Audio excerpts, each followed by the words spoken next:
আল্লাহ তাআলা বলেন, তুমি একটু জানতে চাইলে না আমি তোমারে কেন মাফ করলাম? হযরত আব্দুল্লাহ মুবারক বলেন, ইয়া রাব, আমি তো জীবনে কোনোদিন নাফরমানি করি নাই। নামাজ, রোজা, হজ, যাকাত, ইবাদাত, রিয়াজাত, মুজাহাদা আমি কিছু বাদ দিই নাই। আমি কারো কোনো ক্ষতি করি নাই, কারোর উপর কোনো জুলুম করি নাই, কারো হক নষ্ট করি নাই। আল্লাহ বলেন, এগুলো আছে, এগুলো তোমার নেক আমলগুলো আছে, বদলা পাইবিয়া। তবে আমি তোমারে মাফ করছি একটা কারণে। তাযাক্কার, স্মরণ করে দেখো, একদিন শীতকালে বাগদাদের রাস্তা দিয়ে তুমি হেঁটে যাচ্ছিলে, খুব শীত, তোমার গায়ে লং কোট আছে, লম্বা জুব্বা আছে পশমের। হিররাতুন সগীরাতুন, একটা ছোট বিড়ালের বাচ্চা দোকানের কোনায় ঠির ঠির করে কাঁপতেছে শীতে। তুমি সেটা দেখেছো? এবং সেটাকে তুলি এই একেবারে কোটের ভিতরে বগলের নিচে দিয়ে, এখানে তো একটু গরম আছে, তুমি ঘরে নিয়ে গেছো। তখন বরফ পড়তেছে, মা এই বাচ্চাকে হারিয়ে ফেলেছে, মা চলে গেছে, পথ হারিয়ে ফেলেছে একটা দোকানের কোনার ভিতরে। ফি সিদ্ধাতিল আলম ওয়াল বার্দ, আলম মানে কষ্ট, বর্দ মানে ঠান্ডা, ঠান্ডা কষ্টের কারণে সে গুজিয়েছে একটা দোকানের কোনার ভিতরে, টিটির করে কাঁপতেছে। তুমি তারে তুলি ঘরে নিয়ে গেছো, চুলে জ্বালাই তারে গরম করেছো, দুধ দি তারে রাতের খাবার দিয়েছ, সকালবেলা আনি আবার ওই জায়গায় ছেড়ে দিয়েছ। সেদিন তোমারে মাফ করে দিছি, মাফ করে দিছি। এরকম নেক আমল আমরা করব, করব, নেক আমল করব, আমরা আল্লাহর ওয়াস্তে করব, আল্লাহর উদ্দেশ্যে করব। সম্মানিত হাজরিন, হযরত সাল্লাল্লাহু আলাইহি ওয়াসাল্লাম বলেন, জানাজা নামাজ পড়ো। মানিত্তাবা জানাজাত মুসলিমেন ঈমানুন ওয়া ইহতিসাবান, সওয়াবের আসলে যারা জানাজা নামাজ পড়ে, কানা মাহু হাত্তা তুদফানা, মাটি দেওয়া পর্যন্ত, দফন করা পর্যন্ত যারা কবরের পারে থাকে, ফাইন্নাহু ইয়ারজু মিনাল আজরি বিকিরাতাইন কুল্লু কিরাতিন মিসলু উহুদিন। জানাজার নামাজ পড়লেন, কবরের পারে থাকলেন, এরপরে ঘরে আসার জন্য কদম দিলেন, 2 উহুদ পাহাড় পরিমাণ সওয়াব আল্লাহ পাক আমল নামায় দিবেন। আর যদি কাজ বেশি থাকে, কেবল জানাজার নামাজটা পড়ে যাব, কোনো সজদা নাই, রুকু নাই, 1 উহুদ পাহাড় পরিমাণ সওয়াব পাবেন।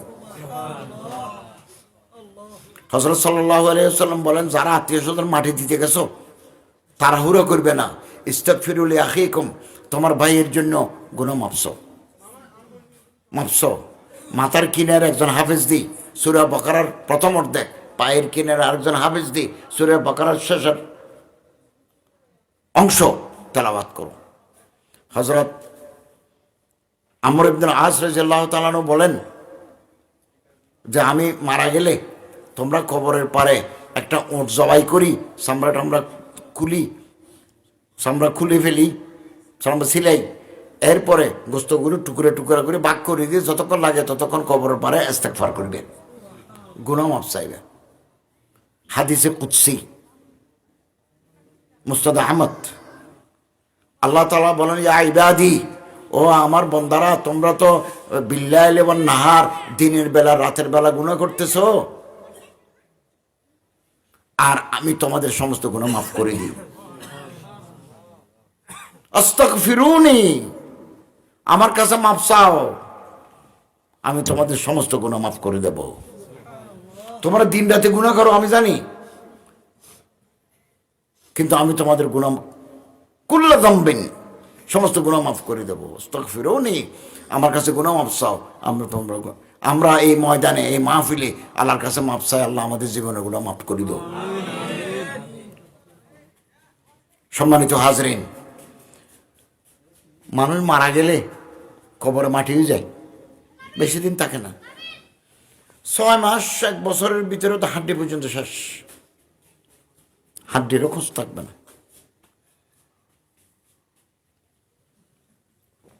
কিছু নেককার বান্দা আছে, তাদের দোয়া আল্লাহর দরবারে কবুল হয়,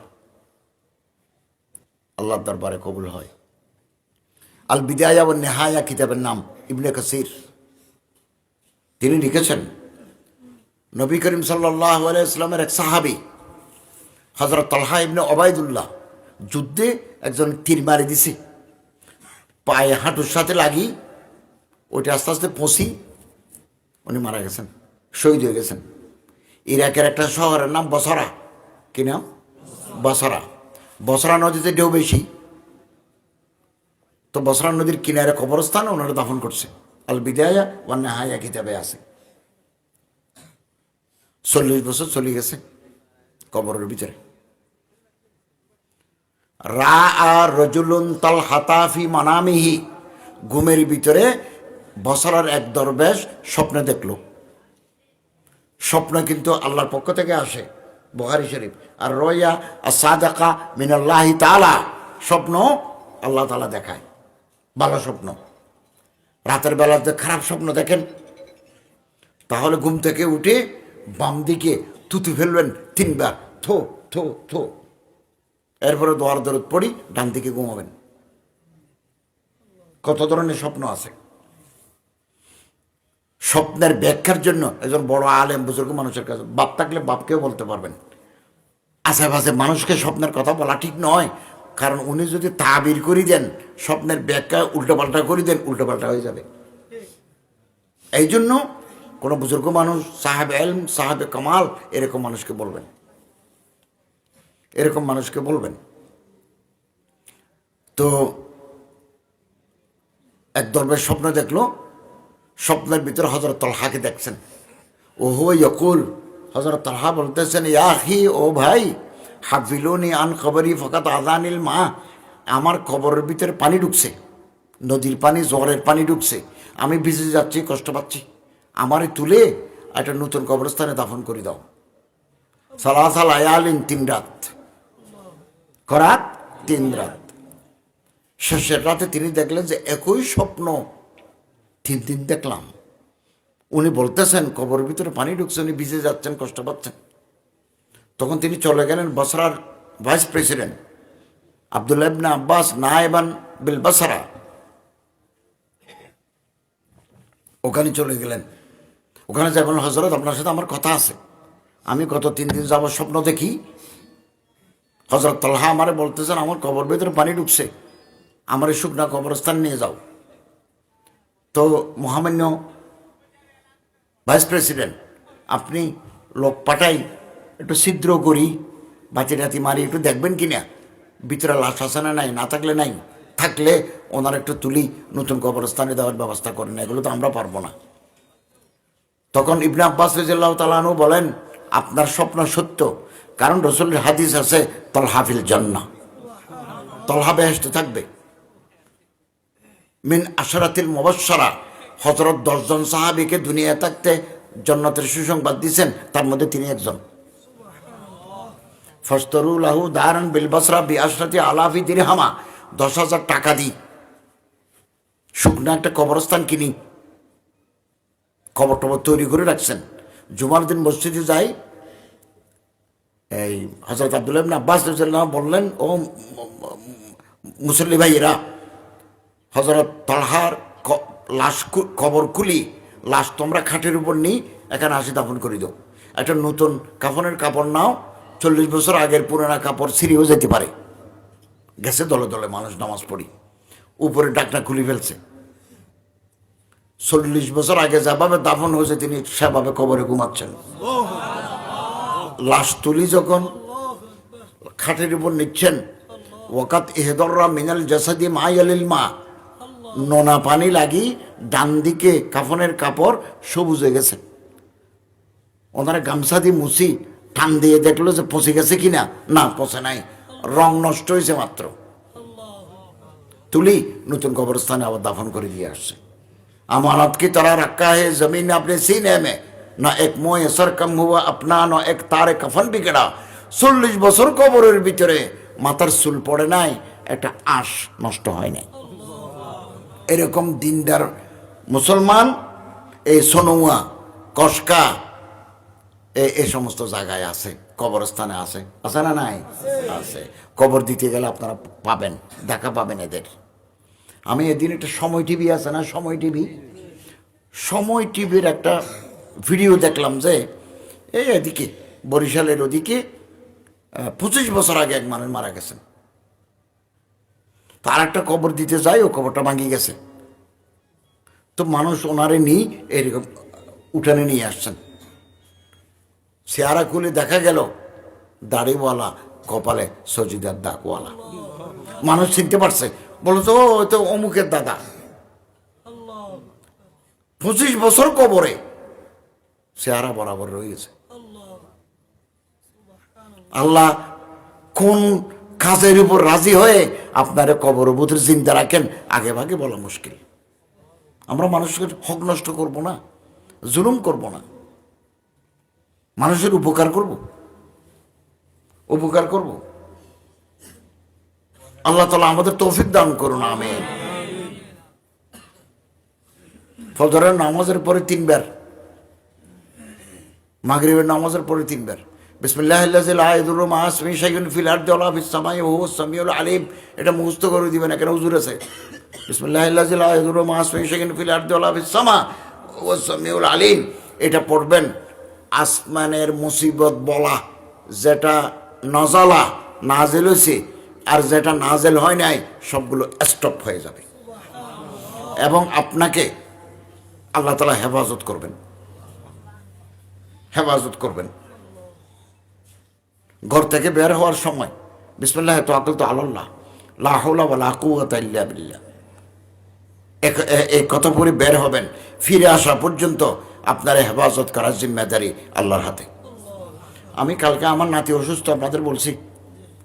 আমার মেয়ের ঘরের নাতি খুব অসুস্থ, ডেঙ্গু, 5 বছর বয়স, মাসুম বাচ্চা, রক্তের লেভেল 5। এটাই বেশি ভয় পাচ্ছি, 5। তো 11 থাকতে হয়, রক্তের লেভেল 11 থাকতে হয়। ওর রক্ত কমে গেছে, 5-এ চলে আসছে। এখন 160 ডিগ্রি জ্বর থাকার কারণে রক্ত দেওয়া যাচ্ছে না। রক্ত দিলেই রক্ত সারা হয়ে যাবে এবং এখন 160-তেও 6 হয়ে যাবে। 106 যদি হয় ও বেহুশ হয়ে যাবে। কি জটিল অবস্থা এখন আছে। আমি আপনাদের কাছে দোয়া চাই, আল্লাহ তাআলা শেফা দান করুন, হায়াতে তৈয়বা দান করুন। তো আমি এবং আমার মেয়ের জামাই সহ ওই নাতিকে দেখি আমার বাসায় যাচ্ছি। গাড়ি আরেক জায়গায় গেছে, ওর হুন্ডার পিছনে করে যাচ্ছে।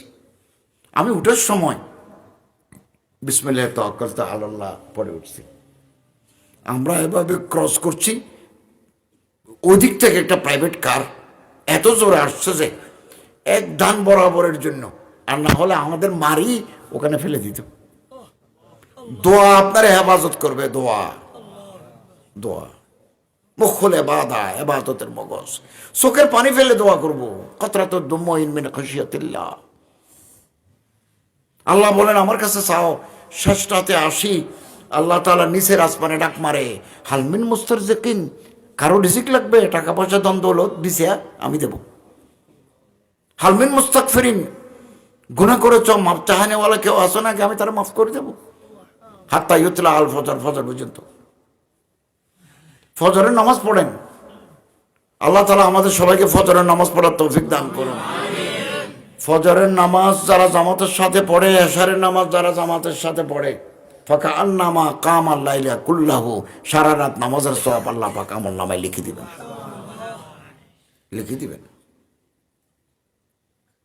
সম্মানিত হাজরিন, সকালবেলা 11 বার, মাগরিবের পরে 11 বার একটা দোয়া পড়বেন। আমার মুখে মুখে বলুন, ইয়া মালিক, ইয়া কুদ্দুস, ইয়া সালাম। এগুলো আমরা জানি, কিতাবে লেখা আছে। মৌলানা আমিন আহমদ পালনপুরি সাহেব লিখছেন যে এই দোয়া যদি সকালে 11 বিকেলে 11 বার পড়ে, দেশের ভিতরে অনেক রোগ ব্যাধি আছে। ডেঙ্গু, এডিস মশায় কামড়ালে ডেঙ্গু হয়।